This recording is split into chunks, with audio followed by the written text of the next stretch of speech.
शांति। 19 अगस्त 2023 के ईश्वरीय महावाक्य। पहले सुनते हैं मुरली के मुख्य पॉइंट्स। बाबा ने कहा, मैं इस समय सारे विश्व को पवित्र बनाने की बहुत भारी सर्विस करता हूँ। जो बच्चे इस कार्य में मददगार बनते तो बाप के साथ उन्हों की भी पूजा होती। दुर्भाग्यशाली से सौभाग्यशाली बनाने वाले बाप ने इस समय तुम्हें अपना बनाया है, तो सदा यही स्मृति रहे कि ये हमारा ईश्वरीय जन्म है। अब तुम्हें सबको बेहद के बाप का परिचय देना है, क्योंकि सभी धर्म वालों को उस एक की याद से ही वर्षा मिलता है।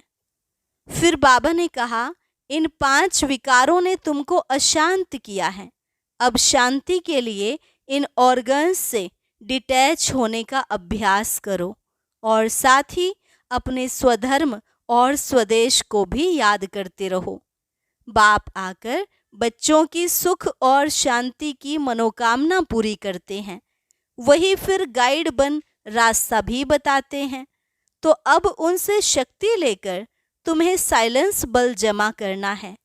बाप तुमको जो रोज नई नई बातें समझाते हैं, वह सब तुम्हारी बुद्धि में टपकती रहनी चाहिए, तभी धारणा होगी। और लास्ट में बाबा ने कहा, बच्चे, ड्रामा पूरा हुआ, अब तुम्हें वापस जाना है। और कुछ ना कर सको तो सिर्फ बाप को याद करो और स्वदर्शन चक्र फिराते रहो। और अब सुनते हैं महावाक्यों को विस्तार से। मुरली का सार। मीठे बच्चे, बाप आए हैं सुख शांति की मनोकामना पूरी करने। तुम शांति चाहते हो तो इन ऑर्गन्स से डिटैच हो जाओ, अपने स्वधर्म में टिको। प्रश्न, पूज्य बनने का पुरुषार्थ क्या है? तुम्हारी पूजा क्यों होती है?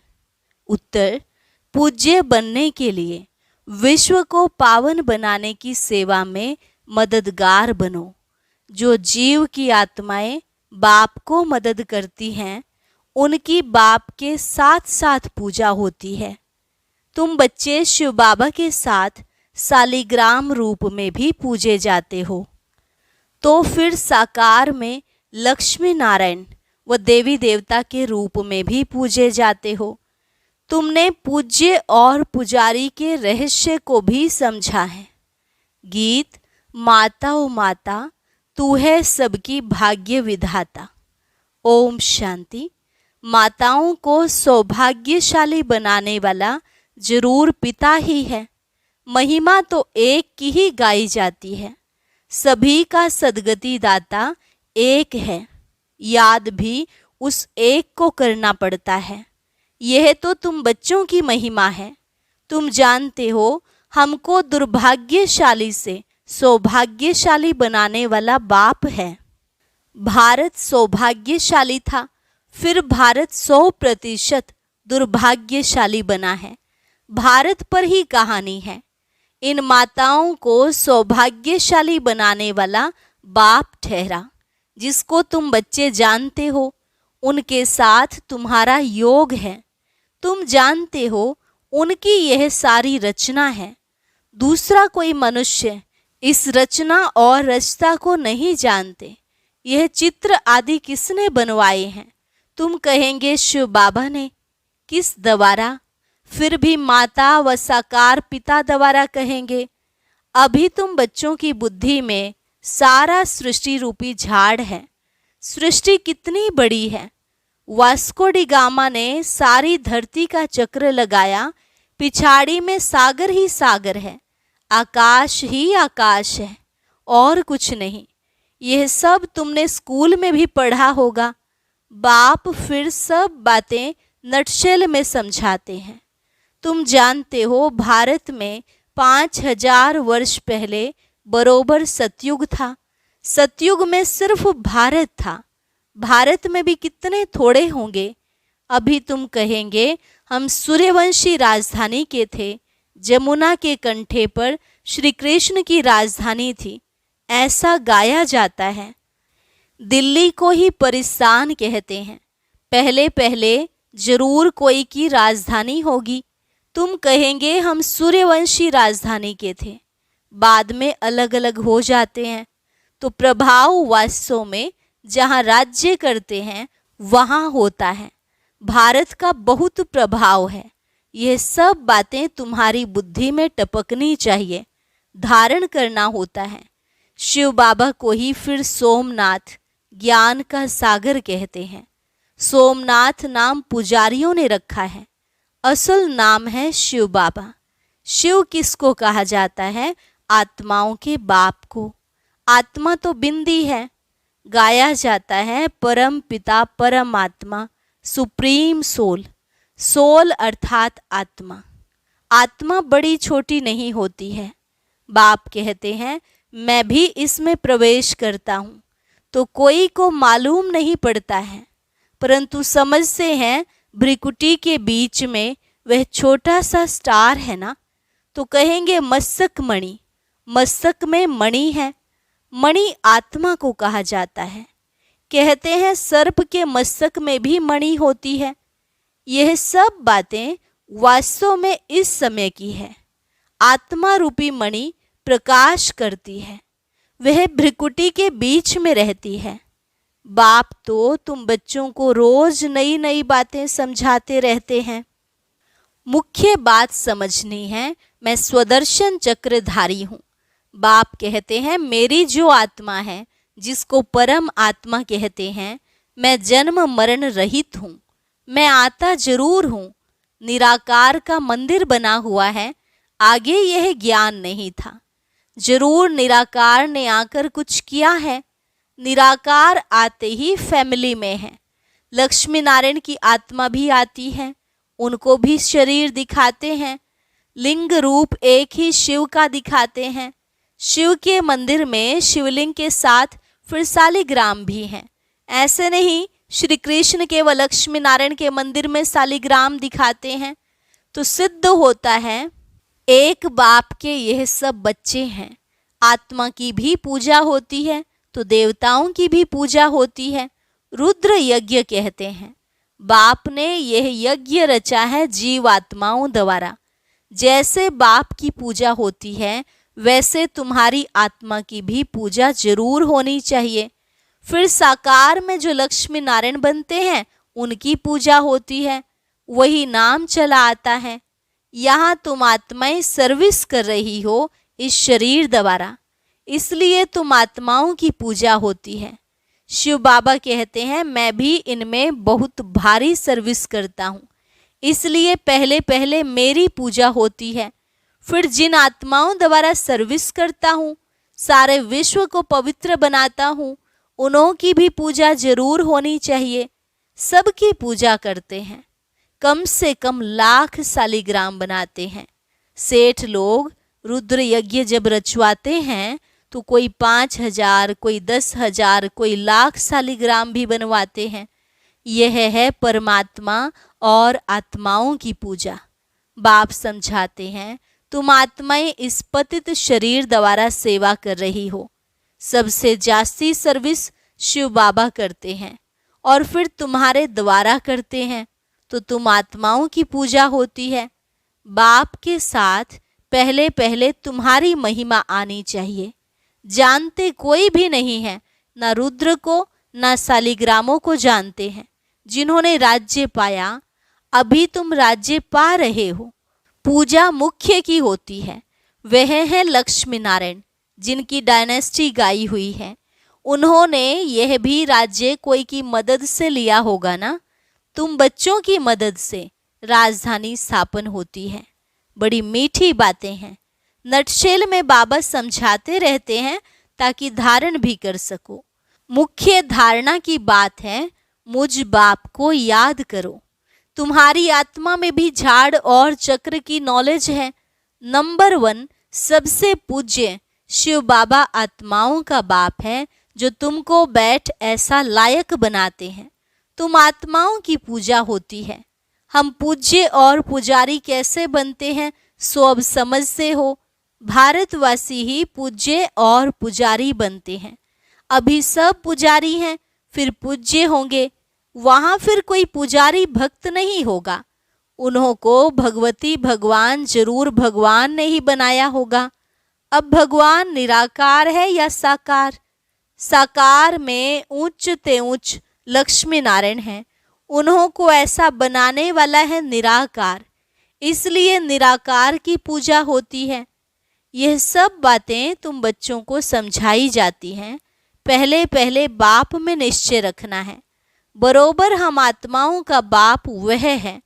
कोई कहे हे भगवान हे परम पिता, तो बोलो यह किसने याद किया और किसको?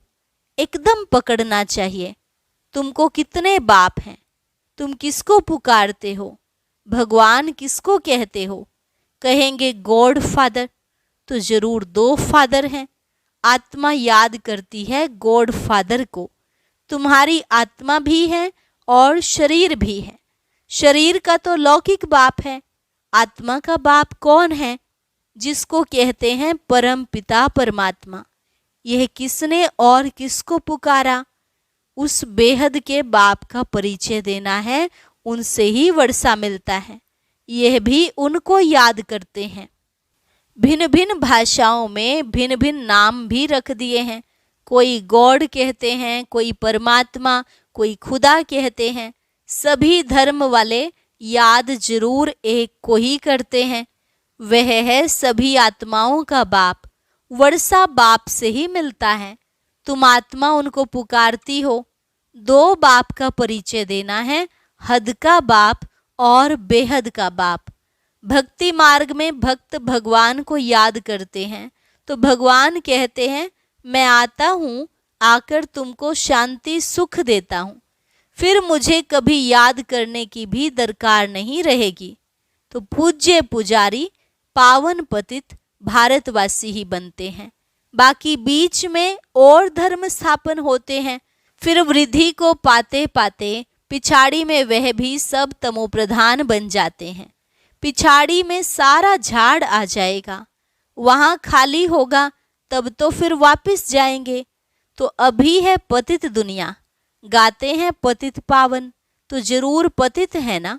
भारत पावन था, अभी पतित है। शिव बाबा आते जरूर हैं, परंतु कब आया कैसे आया वह भूल गए हैं। श्री कृष्ण नहीं कहते कि मैं शरीर धारण कर तुमको समझाता हूँ। यह तो निराकार बाप कहते हैं मैं इस द्वारा तुमको समझाता हूँ। तो वह अलग हो गया। श्री कृष्ण को तो तुम खुद ही गीता का भगवान मानते हो। यह तो कहते हैं मैं साधारण वानप्रस्थ वाले तन में प्रवेश करता हूँ। बाप कहते हैं मैं तुम्हारे जन्मों को जानता हूँ। शिव बाबा इसमें प्रवेश करते हैं। श्री कृष्ण को भगवान पतित पावन ज्ञान सागर कह नहीं सकते। भले गीता हाथ में उठाते हैं फिर भी कहते हैं पतित पावन, सब सीताओं का राम। राधे का कृष्ण नहीं कहते। राम अर्थात परम पिता परमात्मा। त्रेता का राम कहें तो उनसे उच्च तो लक्ष्मी नारायण हैं, फिर उनका नाम क्यों नहीं लेते? परंतु नहीं, है बात परमात्मा की। हेवनली गॉड फादर निराकार को ही कहेंगे। लिबरेटर गाइड बाप को ही कहते हैं। क्राइस्ट थोड़े ही सबको लिबरेट करेगा, किसी का भी नाम नहीं ले सकते हैं। बाप ही आकर दुख से लिबरेट करते हैं, वही फिर गाइड बनते हैं। कहते हैं मैं तुमको रास्ता बताता हूँ, तुमको बाप ने आकर अपना बनाया है। तुम्हारा यह है ईश्वरीय जन्म। तुमको शिव बाबा से शक्ति मिलती है। तुम्हारा है साइलेंस बल, उनका है साइंस बल। वह बुद्धि से काम लेते हैं। उन्हें साइंस घमंडी कहा जाता है, जिससे विनाश करते हैं। सुख भी साइंस बहुत देती है, फिर विनाश भी कर देती है। तुमको तो वहाँ एरोप्लेन आदि सब होंगे, हुनर तो रहता है ना। ये सब चीज़ें फिर तुमको काम में आएंगी। विलायत में बत्तियां ऐसी हैं जो बत्ती दिखाई नहीं पड़ेगी, सिर्फ रोशनी दिखाई पड़ेगी। सतयुग में भी ऐसी रोशनी रहती है। वैभव जो अभी यहाँ है वह तुमको वहाँ भी रहते हैं। तुमने साक्षात्कार किया हुआ है, वहाँ तो एक्सीडेंट आदि की बात नहीं रहती। दुख की बात नहीं होती। बाप आकर तुम्हारी सुख और शांति की मनोकामना पूरी करते हैं। मनुष्य शांति के लिए भटकते हैं, उनसे पूछना है तुमको अशांत किसने किया है? यह तुम जानते हो। अशांत यह 5 विकार ही करते हैं, परंतु यह समझते नहीं, यह भूल गए हैं। आत्मा शांत स्वरूप है। हे आत्मा, तुम आई हो शांति देश से, फिर यह ऑर्गन्स लिए हैं। अभी तुम उनसे अलग हो जाओ, डिटैच हो जाओ। इसमें और कुछ प्राणायाम आदि करने की बात नहीं। कहाँ तक गुफा में बैठेंगे? आत्मा कहती है मैं इन ऑर्गन्स से डिटैच हो जाती हूँ क्योंकि मैं थक गई हूँ। अभी इस शरीर को भूल जाती हूँ। अभी बाप कहते हैं तुम अपने स्वधर्म और स्वदेश को याद करो। तुम असल वहाँ के रहने वाले हो। अपने घर को याद करो। कर्म तो करना ही है, कर्म बिना रह नहीं सकते। वह समझते हैं हम भोजन अपने हाथ से नहीं पकाते हैं, इसलिए कर्म सन्यासी नाम है। परंतु कर्म का सन्यास तो हो नहीं सकता, उनका तो धर्म ही ऐसा है। गृहस्थियों के पास उनको खाना पड़ता है, इसलिए फिर गृहस्थियों के पास जन्म ले निवृत्ति मार्ग में जाना है, क्योंकि भारत को पवित्र बनाना है।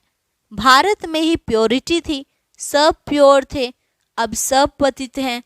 बाप बैठ यह राज समझाते हैं, फिर कहते हैं बच्चे और कुछ ना करो, सिर्फ बाप को याद करते रहो तो तुम्हारे विकर्म विनाश हो जाएंगे और तुम मेरे पास चले आएंगे।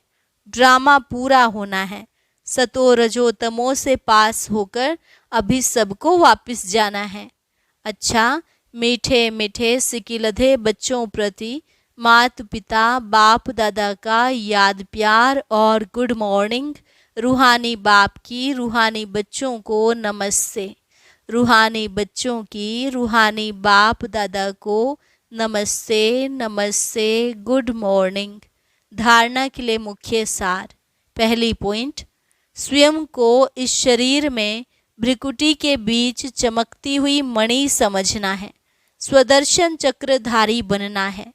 अपने स्वधर्म और स्वदेश को याद कर शांति का अनुभव करना है।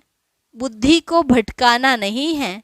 इस शरीर से डिटैच होने का अभ्यास करना है। वरदान, हरेक को प्यार और शक्ति की पालना देने वाले प्यार के भंडार से भरपूर भव। हरेक को प्यार और शक्ति की पालना देने वाले प्यार के भंडार से भरपूर भव। जो बच्चे जितना सभी को बाप का प्यार बांटते हैं, उतना और प्यार का भंडार भरपूर होता जाता है। जैसे हर समय प्यार की बरसात हो रही है, ऐसे अनुभव होता है। एक कदम में प्यार दो और बार बार प्यार लो। इस समय सबको प्यार और शक्ति चाहिए, तो किसको बाप द्वारा प्यार दिलाओ, किसको शक्ति, जिससे उनका उमंग उत्साह सदा बना रहे। यही विशेष आत्माओं की विशेष सेवा है। स्लोगन, जो मायावी चतुराई से परे रहते हैं वही बाप को अति प्रिय हैं। जो मायावी चतुराई से परे रहते हैं वही बाप को अति प्रिय हैं। अच्छा, ओम शांति। अब सुनते हैं आज का अव्यक्त ज्ञान मोती। इसके लिए ऊपर दिए गए बॉक्स पर क्लिक करें।